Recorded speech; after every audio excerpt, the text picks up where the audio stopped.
Olá, meus irmãos, graça e paz eterna para todos. Meus irmãos, é um prazer estarmos aqui mais uma vez, junto para compartilhar mais uma mensagem do Evangelho do Reino Eterno. O Evangelho que tem libertado as mentes cativas e trazendo mesmo para o Reino Eterno. Meu nome é Simar Rodrigues, sou aqui de Unamar, Cabo Frio, e é sempre um prazer falar com você. Agradecer pela sua participação, por você manter inscrito no nosso canal. Você que tem chegado novo aí no nosso canal, curte lá, inscreve no nosso canal, aperte a opção todas, para que você possa receber a notificação quando a gente lançar um vídeo. Hoje nós estamos com o tema: o que é um Novo Testamento? Porque se nós olharmos a Bíblia hoje que temos em mão, a online não, né? Mas essa Bíblia escrita em folha, em papel, ali vai ter uma divisória no meio dela. Então ali, o escritor, aqueles que escreveu ou que tiveram esse entendimento, eles dividiram a Bíblia em uma coletânea de livros. Então ali deram a divisória dizendo que a página branca é uma separação e para trás é a Antiga Aliança e depois é a Nova Aliança. Será que é ali mesmo que começa a Nova Aliança? Ou uma Nova Aliança só poderia começar depois que a velha fosse cumprida? Então hoje nós vamos conversar sobre esse assunto. É um assunto bem conhecido para o mundo da graça, mas para muitos que não conhecem ainda essas verdades, vai ser bom para você entender realmente quando o seu líder for lá, abrir lá nos livros, você ter essa percepção. Porque a nossa Bíblia, né, segundo nós aprendemos, ela tem 66 livros, né?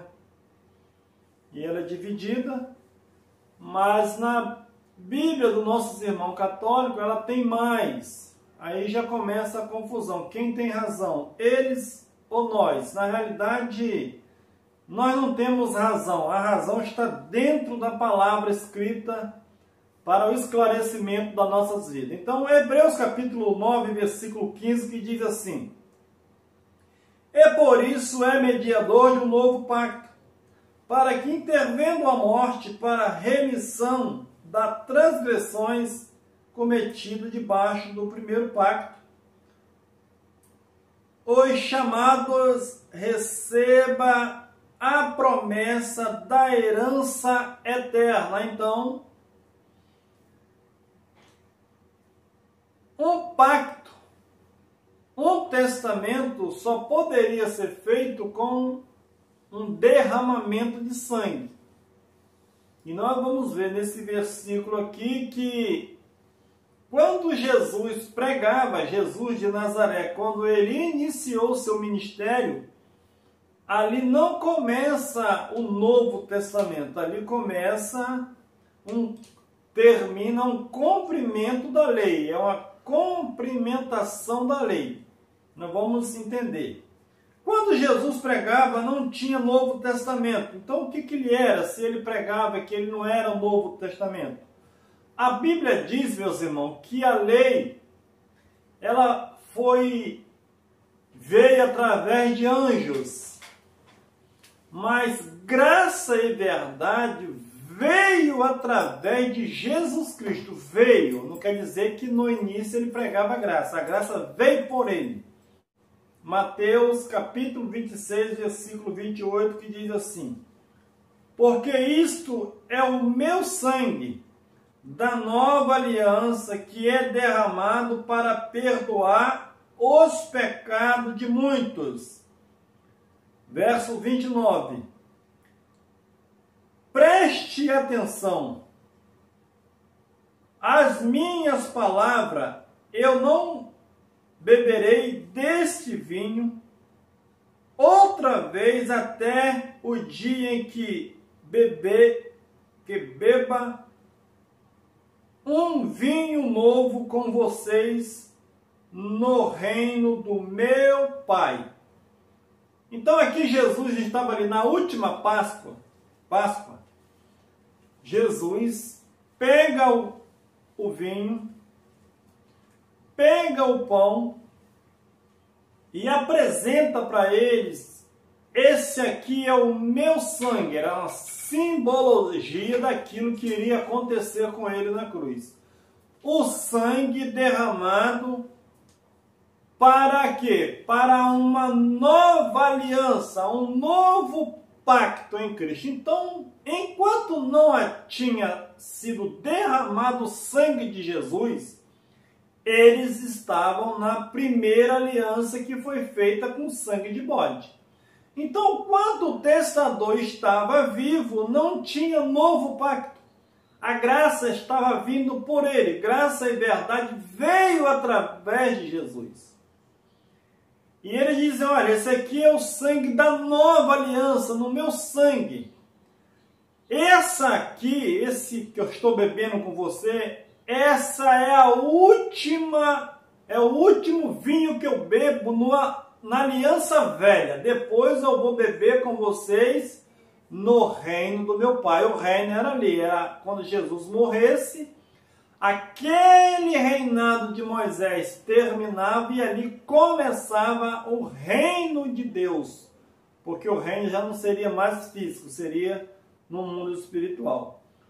Uma história não faz herdeiro, então nós vamos ver que o livro de Mateus, Marcos, Lucas e João e Atos já diz a história da igreja, ela não faz herdeiro. Ela dá um conhecimento daquilo que um dia poderia ser deles. Nós vamos ver Lucas capítulo 1, versículo 1, que diz assim: diversos relatos sobre Cristo já foram escritos, usando como fonte da informação as narrações existentes entre nós. Então Lucas está ali escrevendo para Teófilo, dizendo que já tinha sido escrito contando a história de Jesus, contando os fatos que foi realizado, que foi cumprido através da sua vinda, baseado na lei de Moisés. Ele era o último servo da lei. Ele está dizendo, transmitida pelo primeiro discípulo e outras testemunhas oculares e servo da palavra.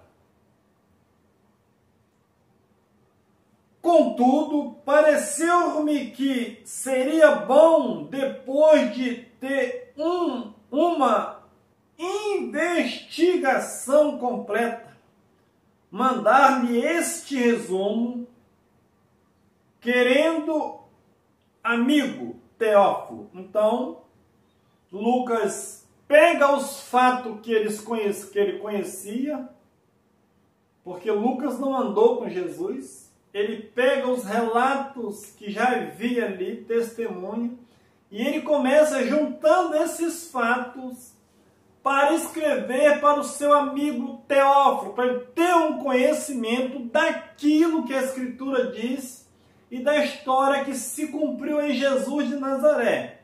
Então ali ele está narrando a história. Então, dentro da história ali de Mateus, Marcos, Lucas, tinha testamento se o sangue não tinha sido derramado?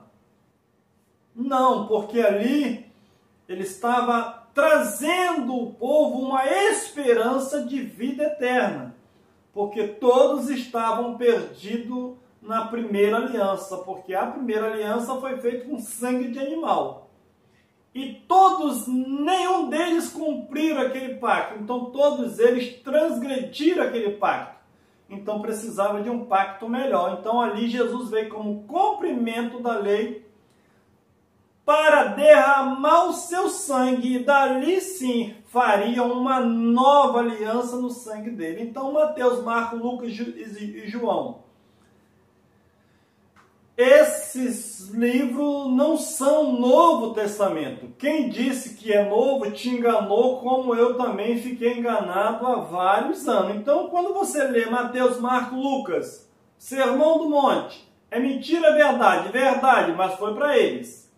Não tem nada a ver conosco. Então, aquela era um cumprimento da antiga aliança, porque terminaria tudo ali no ano 70, fisicamente, que no mundo espiritual já tinha acabado na cruz.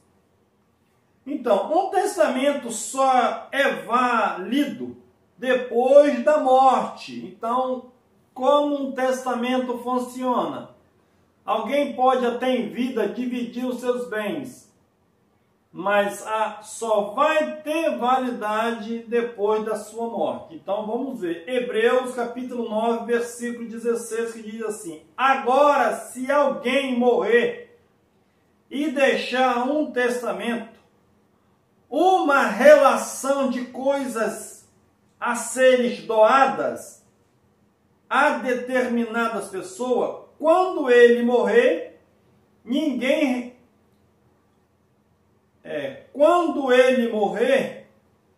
recebe nada até provar-se que a pessoa que escreveu o testamento está morta. Então, enquanto eles não provar que a pessoa que está morta ali, ninguém é herdeiro de nada.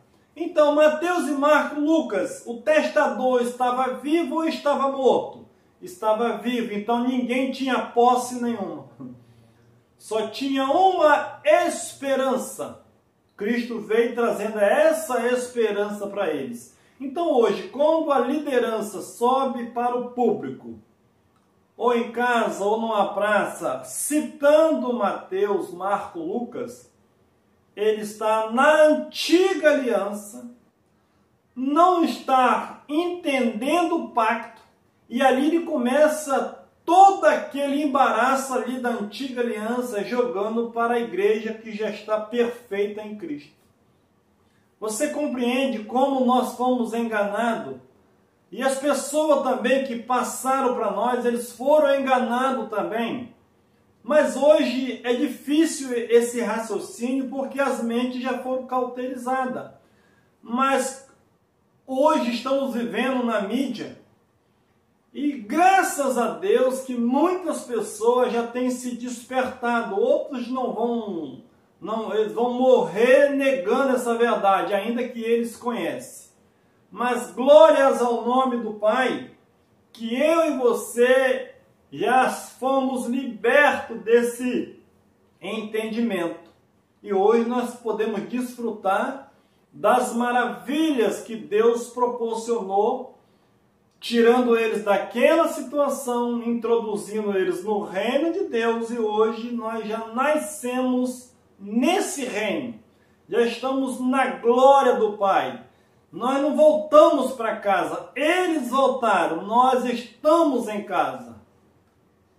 Porque nós não passamos pela morte de Adão, nós não fomos feitos herdeiros, nós já nascemos herdeiros. Olha que maravilha! Quando você chega a esse conhecimento, você descansa, irmão, em Deus. Você tem descansado também? Então, se você não tem descansado, você precisa entender que Mateus, Marcos e Lucas não têm herança. Tem projeto de herança.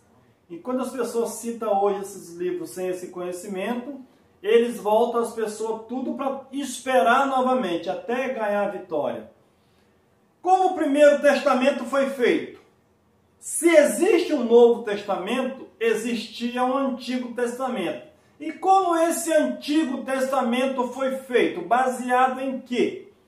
Hebreus capítulo 9, versículo 19, que diz assim: porque, havendo Moisés anunciado a todo o povo todos os mandamentos, segundo a lei, tomou o sangue dos novilhos e dos bodes, com água, lã, púrpura e isopo, e aspergiu tanto o próprio livro como todo o povo. Então Moisés pegou ali, matou aqueles animais, pegou esses utensílios todos que nós lemos aqui, e aspergiu no livro e no povo também, no mandamento que ele deu para ele, dizendo: este é o sangue do pacto. Então, para ter um mandamento, para ter um pacto, tinha que ter sangue,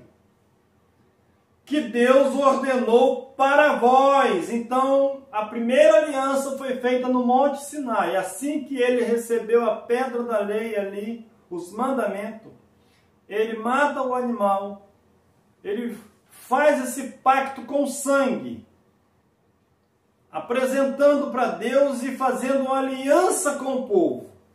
Então aquele foi o primeiro mandamento, foi feito com sangue. E para ter um novo mandamento, tinha que ser com sangue também.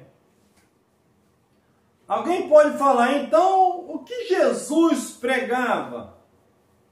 Ué, se não tinha novo mandamento, o que Jesus pregava então nas suas mensagens? Eu que te pergunto, o que você tem pregado até hoje? Que mensagem você tem pregado? Será que é as mensagens antigas de João Batista, arrependa porque é chegado o reino de Deus?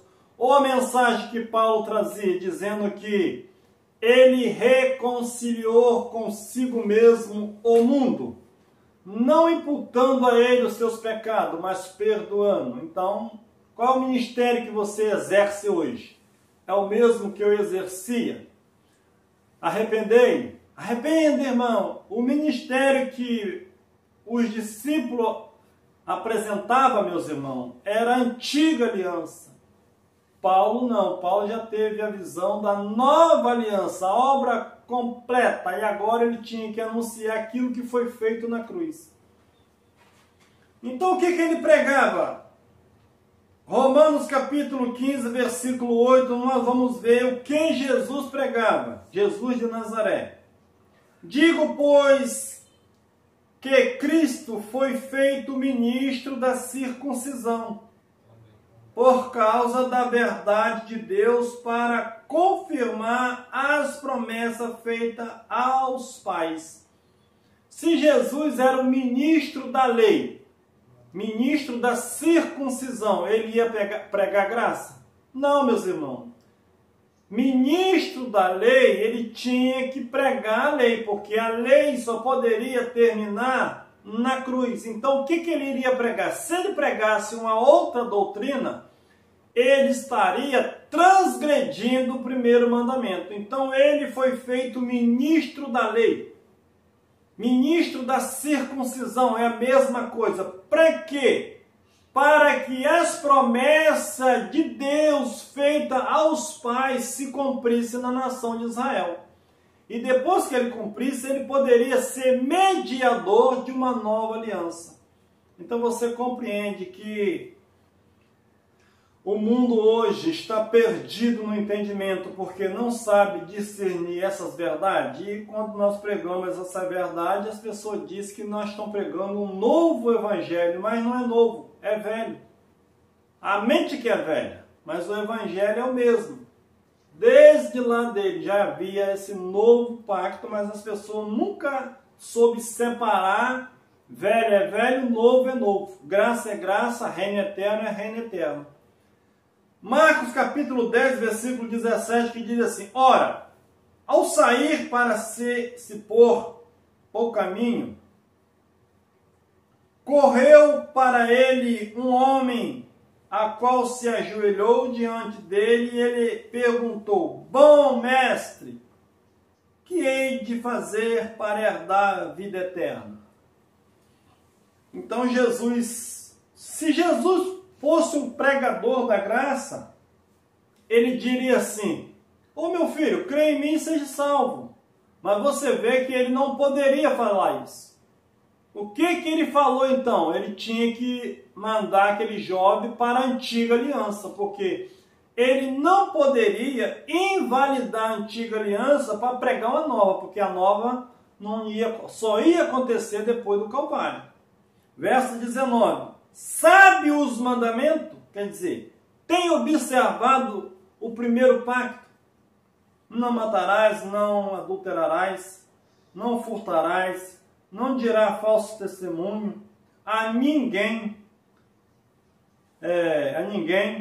defraudará, honra o teu pai e a tua mãe. E aquele jovem disse, olha, eu tirei isso de letra, tudo isso eu faço. Aí Jesus, você faz muito bem, não faz? Então vai, vende tudo que você tem e reparte para os pobres. Então em que aquele jovem estava apegado? Porque na lei também tinha a lei do amor. Se você tivesse 2 túnicas, tinha que dar um para o seu irmão. Se você tivesse bens materiais mais do que os outros, você teria que ajudar os pobres. Então, tudo era dentro daquele Antigo Testamento. Então, hora nenhuma, Jesus mandou ninguém crer nele. Ele era o caminho, ele era a graça, mas ele precisava pregar a lei para cumprir um propósito. Então, Mateus, Marcos, Lucas e João não tem Novo Testamento. E Atos já começa a contar a história dos feitos do Nazareno na cruz. Enquanto Jesus de Nazaré estava vivo, não tinha Novo Testamento. Meus irmãos, por que isso traz confusão?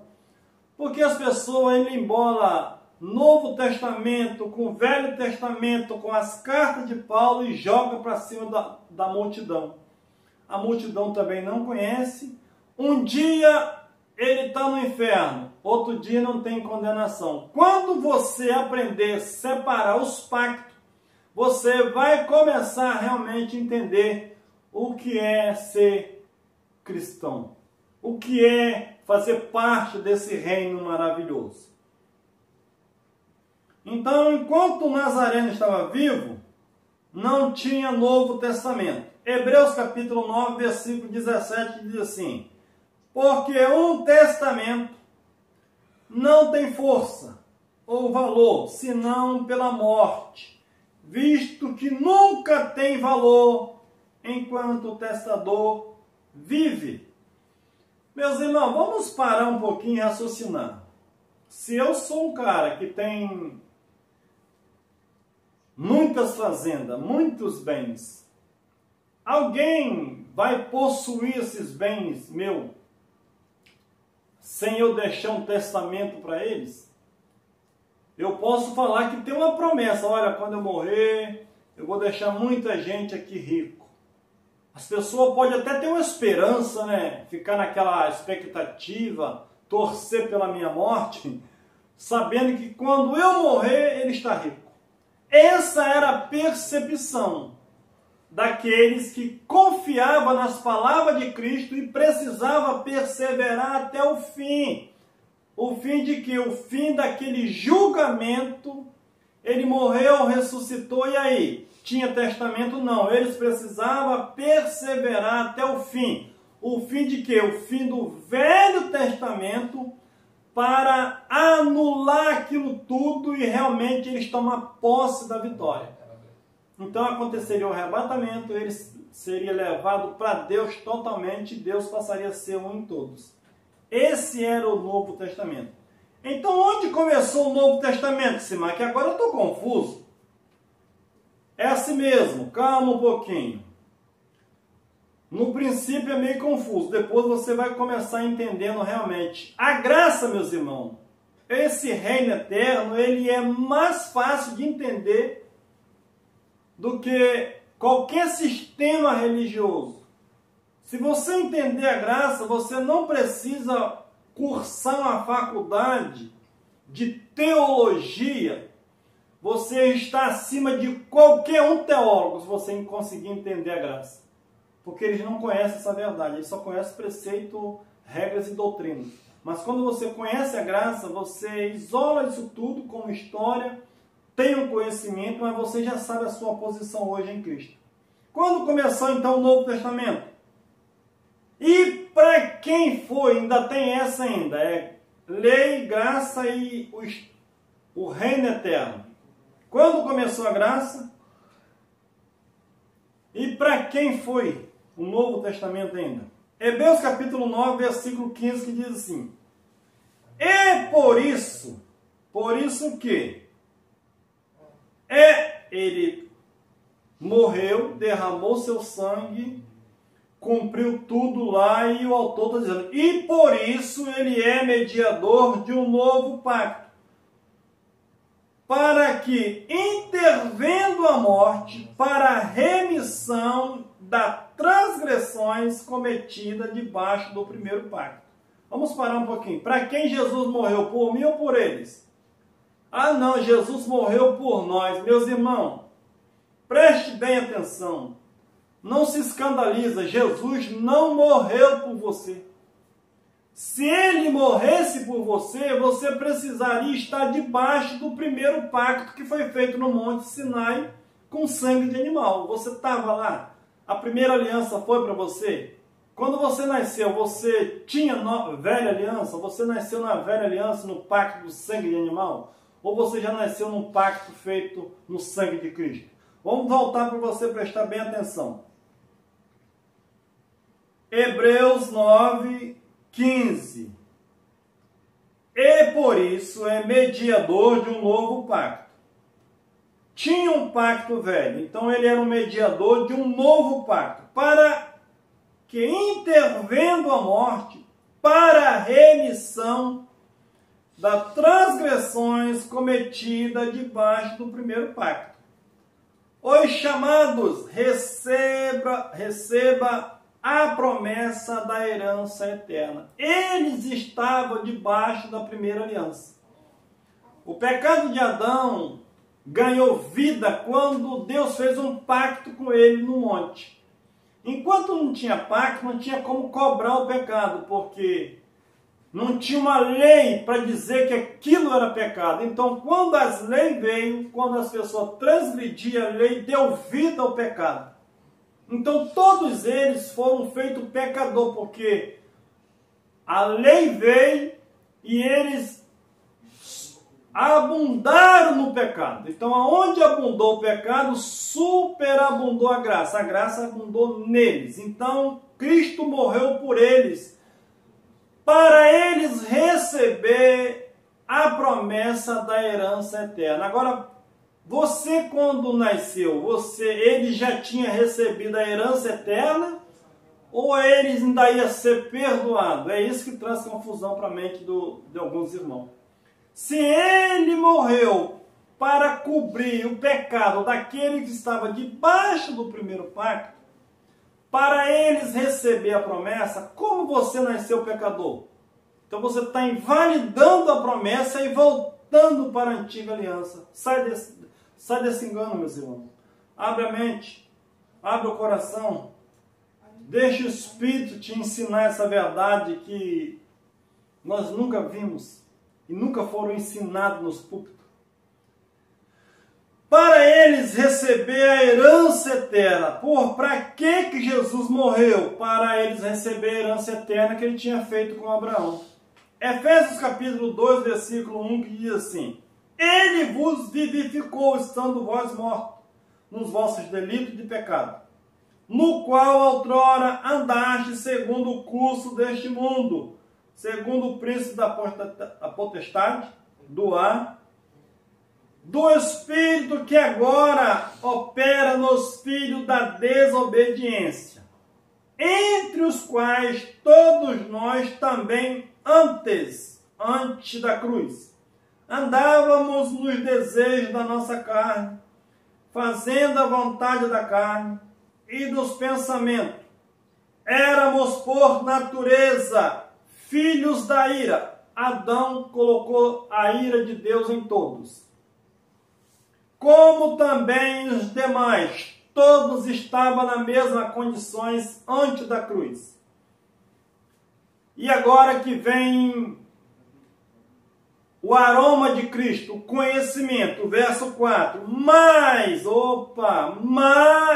todos eram pecadores, estavam distantes, mas Deus, sendo rico em misericórdia, pelo seu muito amor, com que nos amou, e estando eles, ainda mortos em nossos delitos que Adão trouxe para eles, nos vivificou juntamente com Cristo.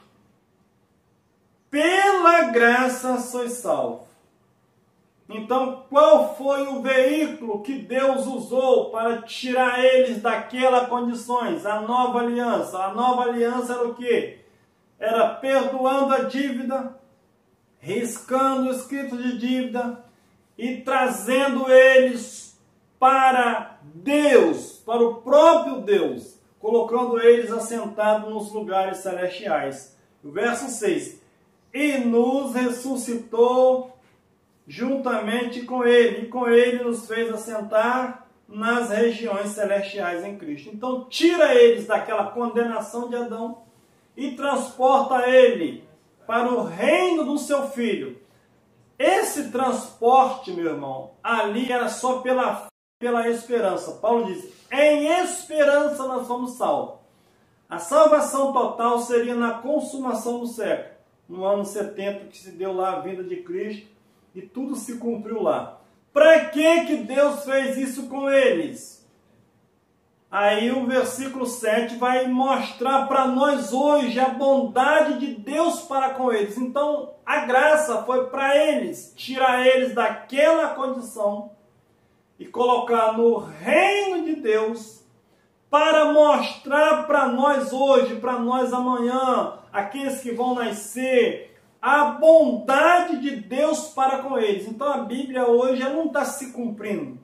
Ela foi para eles para nós ficarmos sabendo como Deus foi misericordioso com eles. E para conosco, melhor ainda, porque nós já viemos isentos do pecado, sem dívida, já viemos vivos, já estamos vivos e vamos partir desse mundo vivo ainda. Porque nós não morremos mais, nós somos eternos. O verso 7. Para mostrar no século vindouro a suprema riqueza da sua graça pela sua bondade para conosco, para com eles lá em Cristo Jesus. A graça começou com quem? A graça não começou com os discípulos. A graça começou com quem? Eu vou te mostrar aqui dentro da Bíblia. Gálatas capítulo 2, versículo 6, que diz assim: ora, daqueles que parecia ser alguma coisa, quais outrora tenha sido, nada me importa. Deus não aceita a aparência dos homens. Esse digo que parecia ser alguma coisa, nada me acrescentar. Então, de quem o nosso irmão Paulo está dizendo? Está dizendo dos discípulos de Jesus de Nazaré. Aqueles que Jesus ensinou eles a pregar a circuncisão.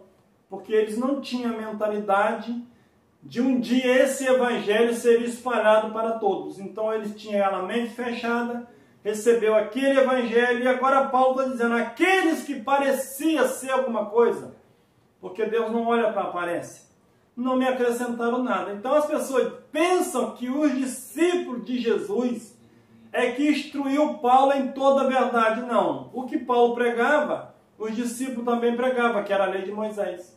Só que o Salvador era Cristo. A diferença era essa. Tinha que cumprir as leis, mas o Salvador era Cristo. Paulo não pregava que Jesus era o Salvador, mas as leis Paulo sabia de quais são tiradas. Então, quando ele deparou com os discípulos, eles pensavam que eles pregavam uma mensagem nova, eles pregavam a mesma coisa, Cristo como Salvador. Então, eles não acrescentaram nada para Paulo. Só trouxeram falando que Jesus morreu, mas ele já sabia pela Escritura. Pelo contrário, quando viram que o evangelho da incircuncisão me foram confiados, como a Pedro, o da circuncisão. Circuncisão era o evangelho da lei para os judeus. Então Paulo, quando eles viram que a graça foi dada para Paulo, eles escalaram Paulo para ir aos gentios, porque eles não tinham mensagem para os gentios. Porque aquele que operou a favor de Pedro, para o apostolado da circuncisão. Então, se alguém baseia em Mateus, Marcos, Lucas nos ensinamentos dos discípulos, está ensinando a lei de Moisés, o cumprimento da lei, anulando realmente o sacrifício da cruz e não distribuindo a herança que foi depois da cruz. As pessoas ficam assim, um dia está com a herança, outro dia perde a herança. Um dia ganha a salvação, outro dia perde a salvação. Isso não é evangelho. Operou também ao meu favor para com os gentios. Então os gentios não tinham lei, não tinha promessa, era um povo isolado. Quando a mensagem chega aos gentios, é qual? Vocês já foram justificados. A dívida já foi paga, não há condenação. Vocês que estavam longe, agora vocês estão perto. Agora para Deus não há diferença. Todos agora estão de bem com Deus. 1 Coríntios capítulo 13, versículo 10, que diz assim: segundo a graça de Deus que me foi dada. Opa! Matamos a charada. A graça foi dada para os discípulos de Jesus ou foi dada para Paulo? É isso que a liderança morde a língua. Porque quando a gente fala que os discípulos não pregou graça no princípio, eles endoidam. Quem ensinou a graça para os discípulos de Jesus? Paulo. E é aí que eles ficam apavorados. Quem ensinou a graça, meus irmãos, para os 12 discípulos não foi Jesus de Nazaré. Ele era a graça, mas não ensinou a graça, porque ele estaria transgredindo a lei. Falava em parábola. Quem recebeu a graça? Segundo a graça de Deus que me foi dada, lancei eu como sábio construtor o fundamento. Opa, foi o discípulo que lançou o fundamento da graça? Não, foi Paulo, está dizendo. E outros edificam, e outros sobre ela, e outros edificam sobre ele. Mas veja cada um como edifica sobre ele. Então, quem recebeu a revelação da graça? Paulo. Agora Paulo está dizendo, ele lançou o fundamento da graça. E quem lançou o fundamento do judaísmo lá?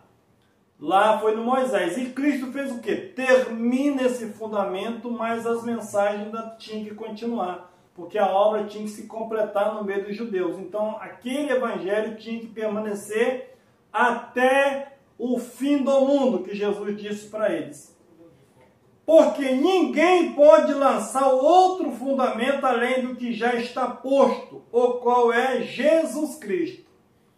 E agora, Simar, se o fundamento é Cristo, meus irmãos, o fundamento é Cristo o quê? Ressuscitado ou ele vivo ainda? Porque vivo não tinha fundamento. Tinha o primeiro pacto. Quando ele morre, aí sim, nasce um novo fundamento. Jesus Cristo, não mais Jesus de Nazaré.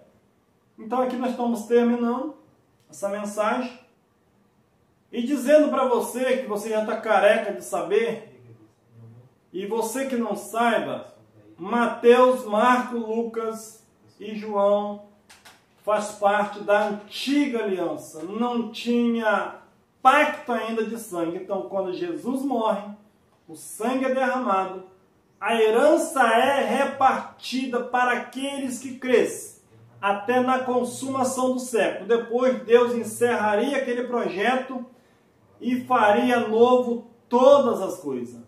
Apocalipse é um cumprimento de Mateus, Marcos, Lucas e João e das cartas que os discípulos escreveram para as 12 tribos de Israel. Então você que pensa que tem alguma coisa para se cumprir hoje, biblicamente, a não ser a herança que nós precisamos desfrutar, não existe nada. Apocalipse foi para aquela geração. A graça foi para tirar eles daquelas condições. Nós já estamos no reino eterno, perfeito. Já estamos na pátria a qual os discípulos esperavam. Melhor noite e que Deus possa continuar iluminando a sua mente, para que você possa entender realmente o projeto e o plano de Deus para nossas vidas.